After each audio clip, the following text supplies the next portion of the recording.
Alive, alive, alive forevermore. My Jesus is alive, alive forevermore. Alive, alive, alive forevermore. My Jesus is alive forevermore. Sing hallelujah, sing hallelujah. My Jesus is alive forevermore. Sing hallelujah, sing hallelujah.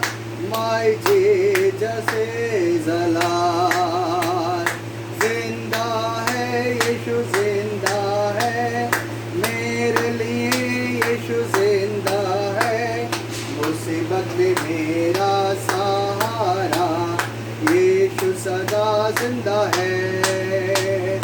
जिंदा है यीशु जिंदा है, मेरे लिए यीशु जिंदा है। मुसीबत में मेरा सहारा, यीशु सदा जिंदा है। खुशी खुशी मना, खुशी खुशी मना, बोलो बोलो मसीहा की जय जय जय। बोलो बोलो मसीहा की जय जय जय। मेरे लिए आया, मेरे लिए जिया, मेरे लिए आया, मेरे लिए जिया। मेरे लिए यीशु ने दुख उठाया, मेरे लिए यीशु ने दुख उठाया। मेरे लिए मारा गया, मेरे लिए गाड़ा गया, मेरे लिए मारा गया, मेरे लिए गाड़ा गया। मेरे लिए फीज उठा, मेरा है मसीह। मेरे लिए फीज उठा, मेरा है मसीह। मैं मसीह का हूँ, हम सब मसीह के हैं। खुशी खुशी मनाओ, खुशी खुशी मनाओ, बोलो बोलो मसीहा की जय जय जय। जिंदा खुदावंद है। आज की सुबह जब आप खुदावंद की इबादत कर रहे हैं, आज की सुबह जब आप खुदावंद की शुक्रगुजारी कर रहे हैं, निश्चित रूप से यानी आप जहाँ भी हैं, खुदावंद यीशु मसीह आपके पास है, खुदावंद यीशु मसीह आपके घर में है, खुदावंद यीशु मसीह आपकी ज़िंदगी में है। और आज की सुबह खुदावंद के कलाम से मैं आपको बता रहा हूँ, खुदावंद आपको बड़ी बरकत देगा। वही संहिता 91 उसके पहले और 10 पद को मैं आपके साथ में पढ़ दूंगा। और यूँ खुदावंद के कलाम में लिखा, खुदावंद के कलाम में लिखा है, जो परम प्रधान के छाए हुए स्थान में बैठा रहे। वही संहिता 91 और उसका पहला पद, जो परम प्रधान के छाए हुए स्थान में बैठा रहे, वो सर्वशक्तिमान की छाया में ठिकाना पाएगा। 10 पद में लिखा, इसलिए कोई विपत्ति तुझ पर ना पड़ेगी और ना कोई दुख तेरे डेरे के निकट आएगा। कब ऐसा होगा? जब आप खुदावंद की इबादत कर रहे हैं, जब आप खुदावंद की शुक्रगुजारी कर रहे हैं, जब आप खुदावंद की महिमा कर रहे हैं और जब आप खुदावंद के छावे स्थान में बैठे हैं। जब आप खुदावंद की छावे स्थान में बैठे हैं, इसलिए कोई विपत्ति ना आप पर पड़ेगी और ना ही कोई दुख आपके डेरे के, आपके घर के करीब आएगा। कब ऐसा होगा? जब आप खुदावंद की उपस्थिति में बैठे हैं। आज बड़ी प्रॉब्लम यह है कि आदमी को सारे कामों के लिए टाइम है, सब कुछ करने के लिए समय है, लेकिन खुदा के साथ बैठने के लिए, दुआ करने के लिए, बाइबल पढ़ने के लिए, गीत गाने के लिए टाइम नहीं है। बड़ा व्यस्त है, बड़े बिजी हैं। तो छोटी दुआ कर लीजिए पादरी साहब, तो अपने काम से जाना था। क्या काम से जा रहे हैं? कुछ नहीं जा रहे हैं, घर में बैठे ताश खेल रहे हैं। खुदावंद का कलाम बताता है, जो व्यक्ति, नॉट फॉर एवरीबडी, बट वो व्यक्ति के बारे में जो व्यक्ति खुदावंद यीशु मसीह के चरणों में बैठा रहे, जो खुदावंद की इबादत करे। खुदा का खादिम दाऊद कहता है, एक बार मैंने यहोवा से मांगा है और उसी के यत्न में लगा रहूंगा। भजन संहिता 27 अध्याय का 4 पद। और एक बार मैंने यहोवा से मांगा है, उसी के यत्न में लगा रहूंगा कि मैं जीवन भर यहोवा के भवन में रहने पाऊं। कहाँ रहने पाएंगे महाराज? खुदावंद के भवन में, खुदावंद के घर में। कब ऐसा होगा? जब आप खुदावंद के छावे स्थान में बैठे हैं, जब आप खुदावंद की महिमा कर रहे हैं, जब आप खुदावंद की शुक्रगुजारी कर रहे हैं, जब आप खुदावंद की तारीफ कर रहे हैं। मेरे भाई और मेरी बहन, आज की सुबह मैं आपको बता रहा हूँ, वहीं संहिता 91 के 7 पद को पढ़िए। तब खुदावंद की कलाम में लिखा, और तेरे निकट 1000, और लिखा तेरी दाहिनी ओर 10,000 गिरेंगे, लेकिन वो तुझ तक ना पहुंचेगा। क्यों नहीं पहुंचेगा तुझ तक?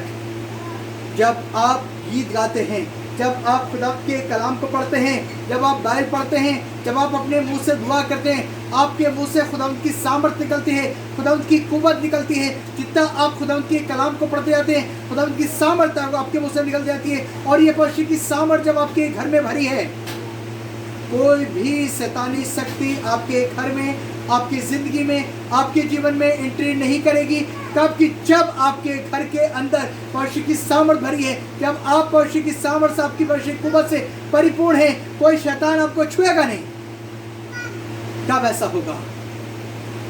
पहला कुरिन्थियों 6 अध्याय के अगर आप 17 पद को पढ़िए तो लिखा, और जो पवित्र मसीह की संगति में रहता है, जो परम प्रधान के छावे स्थान बैठा रहे, और जो पवित्र मसीह की संगति में रहता है, मालूम है क्या होता है? वो उसके साथ एक आत्मा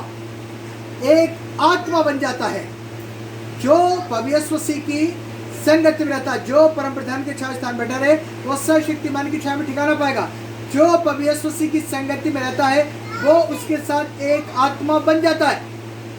जब आप पवित्र मसीह के साथ में एक आत्मा बन चुके हैं, जब आप बिल्कुल एक आत्मा हो गए हैं और आपने यूं करके पवित्र मसीह को पकड़ लिया है, मेरे भाई और मेरी बहन, क्या कोई दुनिया की ऐसी ताकत है जो पवित्र मसीह को छुएगी? क्या कोई दुनिया की ऐसी शैतानी शक्ति है जो पवित्र मसीह को छुएगी?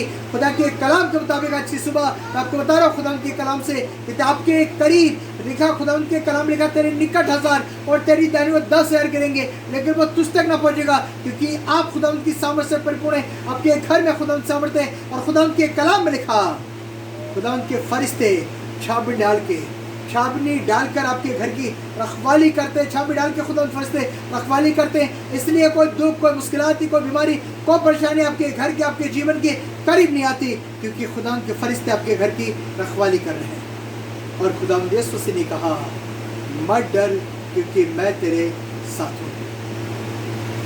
क्या आप खुदा की संगति में रहना चाहते हैं? पहला कुरिन्थियों 1:18 में लिखा, क्रूस की कथा नाश होने वालों के निकट तो उठता है, परंतु हम उद्धार पाने वालों के लिए परमेश्वर की सामर्थ है। ये सामर्थ वो है जो अंधों को आंखें देती है। ये सामर्थ वो है जो गूंगों को बोलने की जीभ देती है। ये सामर्थ वो है जो बहरों को सुनने के कान देती है। ये सामर्थ वो है जो लंगड़ों को चलने के पैर देती है। ये सामर्थ वो है जो मुर्दों को जिंदा कर देती है। परमेश्वर की सामर्थ। और जब आप परमेश्वर की सामर्थ से परिपूर्ण हैं, जब आप खुदा की उपस्थिति में बैठे हैं, कोई भी शैतानी ताकत आपको छुएगी नहीं, क्योंकि आप खुदा की सामर्थ से परिपूर्ण हैं। जो परम प्रधान के छावे स्थान में बैठा रहे, वो सर्वशक्तिमान की छाया में ठिकाना पाएगा। कैसे होगा, क्या होगा? सुनिएगा, ये बड़ा खास पद आज की सुबह मैं आपके साथ पढ़ रहा हूँ। अगर आपके पास खुदा कलाम है, आप जरूर से मेरे साथ में देखें। व्यवस्था विवरण की किताब उसके 28 अध्याय के 30 अध्याय के 19-20 पद को पढ़ रहा हूँ। व्यवस्था विवरण उसके 30 अध्याय के 19-20 पद को यूँ लिखा, आज मैं आकाश और पृथ्वी दोनों को तुम्हारे सामने इस बात की साक्षी बनाता हूँ कि मैंने जीवन और मरण और आशीष और श्राप को तुम्हारे आगे रखा है। इसलिए तू जीवन ही को अपना ले कि तू और तेरा वंश दोनों जीवित रहें। इसलिए अपने परमेश्वर यहोवा से प्रेम करो और उसकी बात मानो और उससे लिपटे रहो, क्योंकि तेरा जीवन और दीर्घ जीवन यही है। क्योंकि तेरा जीवन और दीर्घ जीवन यही है। खुदा क्या कह रहा है? खुदा की योजना, खुदा की प्लानिंग आप समझिए। लिखा, खुदा चाहता है कि तू और तेरा वंश, खुदा चाहता है आप बिल्कुल ठीक रहें। खुदा चाहता है आपके बच्चे बिल्कुल ठीक रहें, आपका परिवार बिल्कुल ठीक रहे, आप खुदा की महिमा करते रहें, खुदा की शुक्रगुजारी करते रहें। यह खुदा की इरादा है, यह खुदा की योजना है आपकी ज़िंदगी के लिए। जो परम प्रधान के छावे स्थान में बैठा रहे, आप जब खुदा की इबादत करें, खुदा की शुक्रगुजारी करें, खुदा कह रहा है तू और तेरा वंश दोनों जीवित रहें। इसके लिए करना क्या है?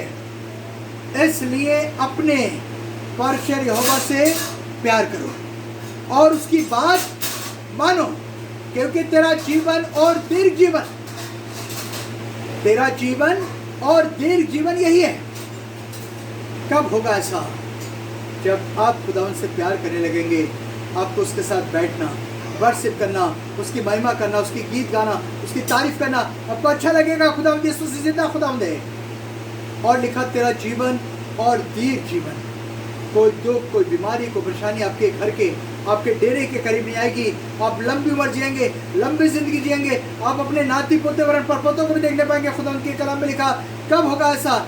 जो परम प्रधान के छाया स्थान में बैठा रहे वो सर्वशक्तिमान की छाया में ठिकाना पाएगा। कि आज आप फैसला लेंगे और खुदा लाख काम छूटे, लेकिन मुझे आपके छाया में बैठा है। अगर आप ऐसा करेंगे, खुदा आपकी जिंदगी में, जीवन में बरकत देगा और उतनी बरकत देगा आपने सोचा भी नहीं। आइए हम लोग दुआ करें। ज़मीन और आसमान के बनाने वाले प्यारे सच्चे जिंदे खुदावंद आपकी वेदी पर हैं और चाहते हैं खुदा बाप आज की सुबह आपका कलाम हमारी ज़िंदगी जीवनों में 100 गुना फल लाए। हर एक भाई, हर एक बहन को आप बड़ी बरकत दें और इन सारी बातों से आपके नाम को बढ़ावा जाए। दुआ को सुन लिया, धन्यवाद। यीशु मसीह के नाम में आमीन। हमारे खुदावंद यीशु मसीह का फजल, खुदा आपकी मोहब्बत, पाक रूह की रिफ़ाक़त का शराकत आपसे लेकर अब्दुल बाद तमाम विश्वासियों को दे रहे। आमीन आमीन।